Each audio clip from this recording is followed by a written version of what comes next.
been reading through my comment section a bit lately, and whenever there was criticism, it's usually split into two large camps. The first one claims that everything takes too long, and the other one says that using an airbrush in tutorials is dumb, because no one has one. So I was trying hard to figure out a way to reconcile these two polar opposite ends of the spectrum, and I think I found the answer. Can this product that costs less than $1 be as fast as an airbrush while it's affordable to everyone? Can this really compete in speed and quality? Surely a $500 airbrush kit will outperform a makeup sponge like that. But I was on a quest to find an airbrush that can do what these 200 plus USD airbrushes can do, and I finally found a set that can be picked up for around $150. And that's basically a bargain on a hobby investment that will improve your painting experience a ton for years to come, especially if you paint a lot and want to speed it up. And all of that for the cost of skipping one medium-sized box set. This Mobius 0.3 airbrush by Gallery is going to be the benchmark against which we will test our little SpongeBob here. And I'm pretty excited to try this. I saw a lot of people use this on Space Marines and the results were pretty stunning. The question is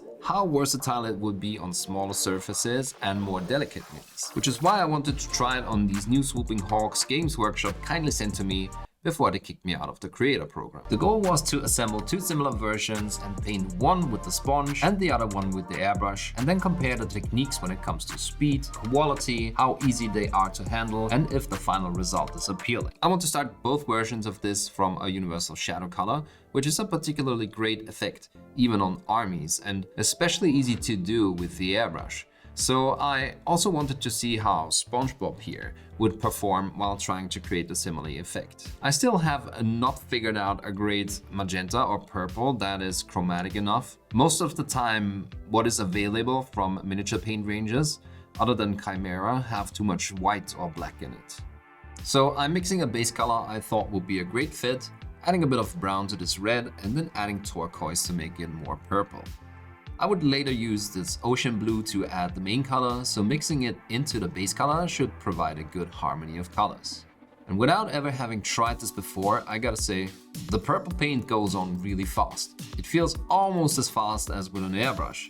Only when it comes to getting it into these nooks and crannies, you do need to use the brush a little bit, which is generally not an issue when using an airbrush. Because the pores of the sponge are so small, this works really well, especially if the colors are not too far apart from each other in brightness.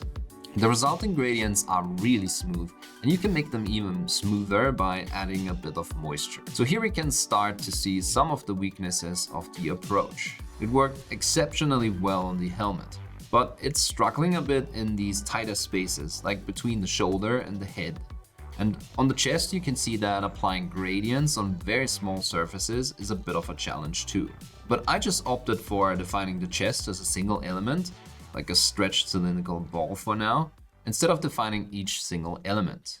On the back you can see that there's more accessible parts, and on these it works really well. Still having a little trouble with the tight spots though.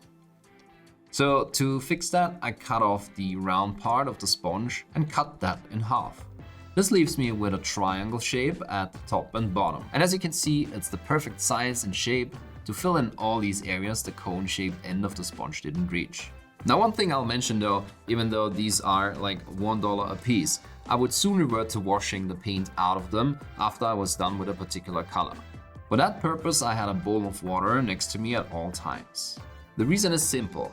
What's making these sponges so effective at what they do is their fine pores, and when they get gunked up with drying paint, they stop working properly. Then I was switching to my first highlight color, and overall I'm pretty happy how this looks.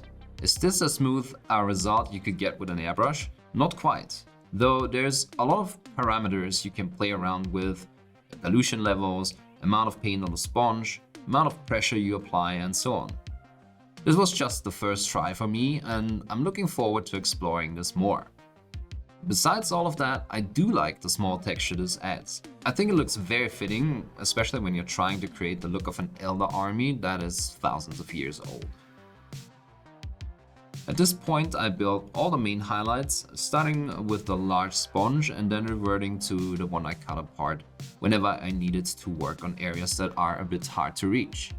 Again, I try to focus the light from straight above while keeping some of the dark blue as part of the shading, and with some of the purple still showing in the recesses, and I think this turned out to be a really great color combination. The last step was to add specular highlights, and for that I used Nurgling Green because in the context of the other colors, it reads as slightly yellow and gave the highlights a warm sensation versus the cooler shadows. And that's always a contrast I enjoy. Finally, I built the same gradient on the wings, making them bright at the top and leaving it purple at the bottom, and then focusing the brightest spot in that upper third area, almost in the apex of the inverted curve of the wing shape.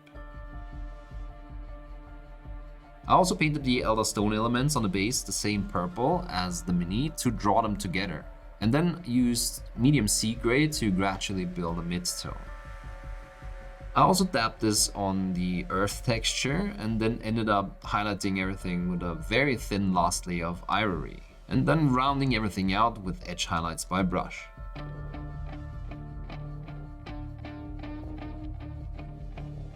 This was a great result so far, but I wanted a lot more crispness in there by adding edge highlights. So I grabbed Nurgling Green and defined all these edges, focusing on the ones facing up, and those that would help with the separation and definition of the shapes. I knew I wanted to paint some parts of the wings yellow, so in order not to introduce too many additional colors, I also decided to paint the gemstones yellow. Starting from black, I built a little more than half of the lower area with leather brown, which is a dark beige, and then built into a bright yellow highlight, rounding everything out with the obligatory white dots on the opposite side. I quickly gave the weapon a coat of black because that's the color I wanted the shadows to be. Then I carefully added highlights by sponging them on with dark green gray. I tried to define a large highlight on everything that faced up and then left a dark area followed by another highlight that was facing down, sort of like a bounce light on the lower parts of the weapon, which I feel like adds a bit of realism. Again, I reverted back to my sponge cutout for these more delicate highlights and to reach more difficult parts. I also used this cutout again to add the last highlights by mixing in a bit of warm gray, and a warm color obviously makes sense because I already used a yellowish highlight color on the blue armor, and eventually I was using pure warm gray for the last edge highlights on the weapon. I really like how this turned out. The texture again makes it look like it has been used since millennia and adds some interesting character. And if I'm honest, if you tried stippling this on with a brush, it would have taken 5 times as long and most likely would not look any better. I tried to stick to something similar to the box art style for the wings, which means the outer row of feathers should read as white. And just like I would build it with the airbrush, I dabbed on a gradient of warm white, with the center being opaque and the base color shining through towards the inside and the tip of the feathers. And then I outlined every single element with warm gray. Once that was done, I added a darker yellow to every other feather on the inside row and outlined both the yellow and the turquoise elements with Nurgling Green to draw everything together again.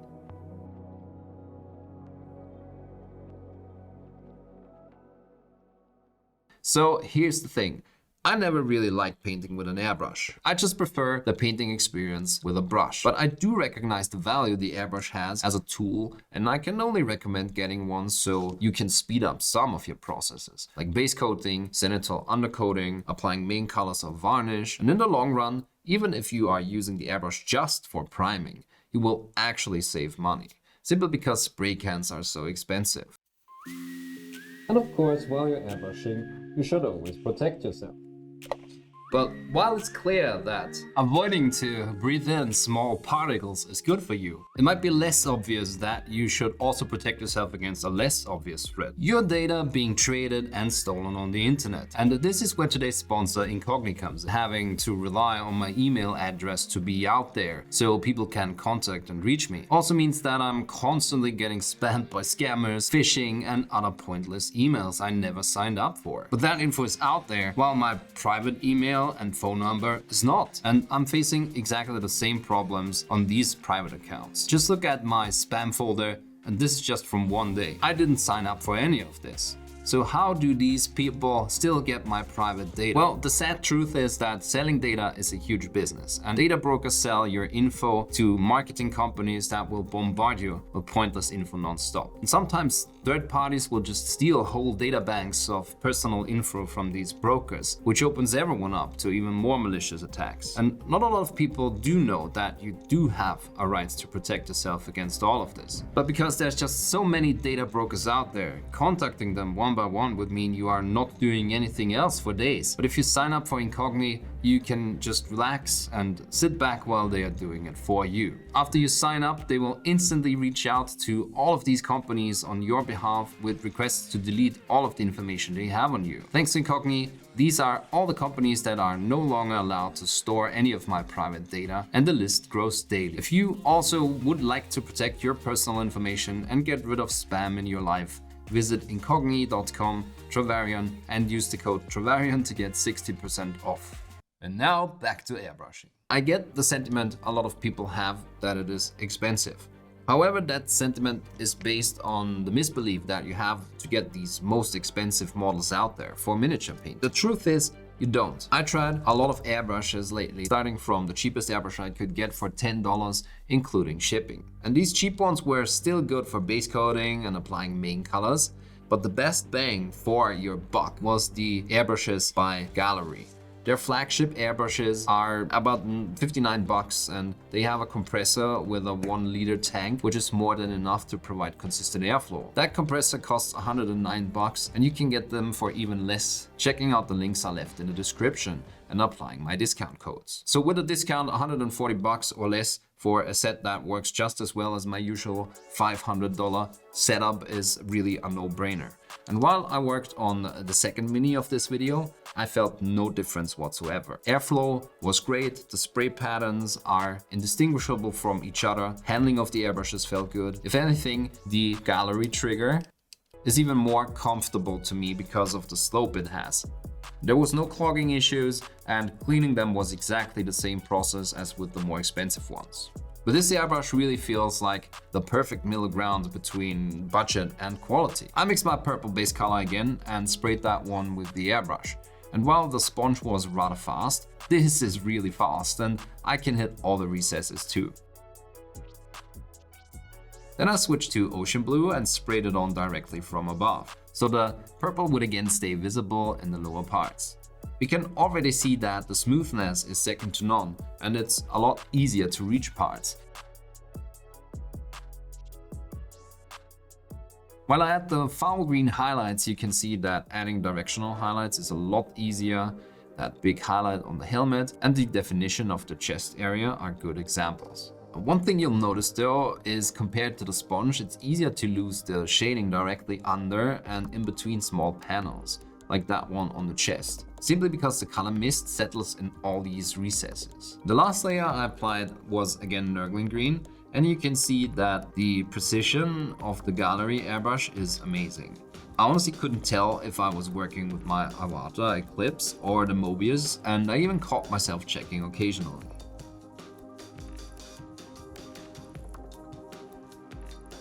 After the airbrush step, we still need to do some brush work to get the best of both worlds.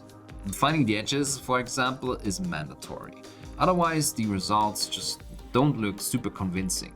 And I did that again with pure Nurgling green in the upper areas and foul green in the lower parts, like the legs, that remained darker overall. On the wings, I built a very similar pattern like I did with the sponge version, and I really like how the interaction of colors becomes even more electric and vibrant when applied with the airbrush. Now, working with the airbrush sometimes takes planning ahead. In this case, I would have to take into account the overspray from the white I wanted to apply to the outer row of feathers, so a master of everything I wasn't confident enough to avoid. And then I built the gradient on the outer row of the feathers, again leaving out some parts towards the inner and outer edges. I made that gradient a bit brighter by adding white and covering less area, and then proceeded to outline the feathers with that same mix. And then I built the yellow-blue pattern on the inner row of the feathers, exactly like I did with the first mini. To be able to work on the weapon, I had to wrap the whole mini up like I'm Christo, and then I could start defining the patterns with the same colors I used before.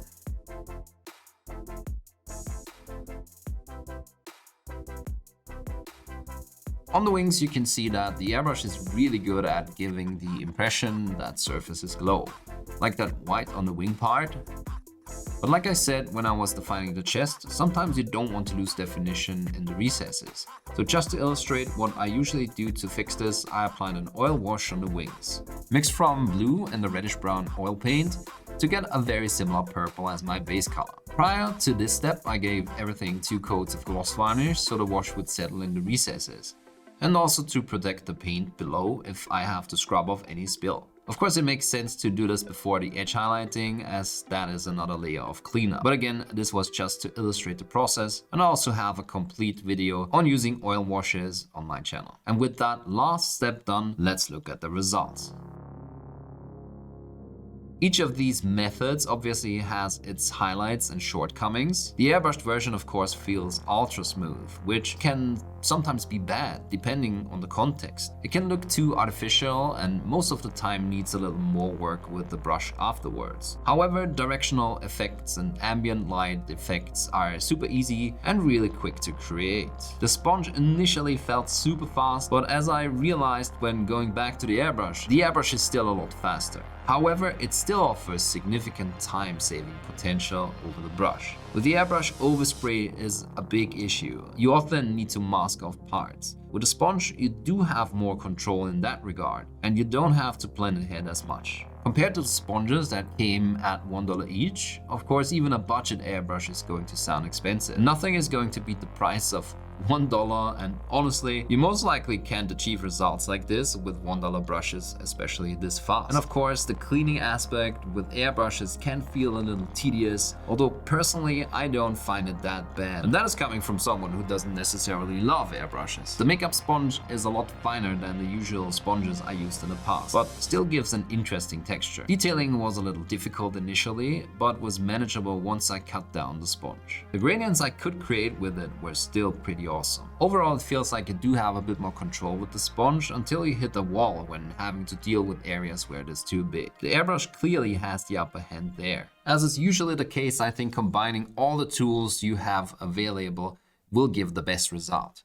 Both of these methods have their up and downsides, and I think they do complement each other really well. I would love to combine the more credible directional light situations the airbrush can create with the fine texture the sponge gives, like the one on the weapon or the base elements, for example. And there's still tons of experiments that I haven't even started on with the sponges yet. Different levels of dilution of the paint, how wet the sponge is when you pick up the paint, how much you pick up, how much pressure you use during application, and you can probably get even smoother results if the paint on the Mini is not yet dry, and so on. Let me know which of these two is your favorite. And if you learned something, then do me a favor and leave a thumbs up. Don't forget to check out the links I left to the Gallery airbrushes in the description. If you ever thought about getting one but are on a budget, this is practically the airbrush for you, especially with the discount codes I provided. Thanks for watching, keep pushing that pigment, and I'll see you in the next one.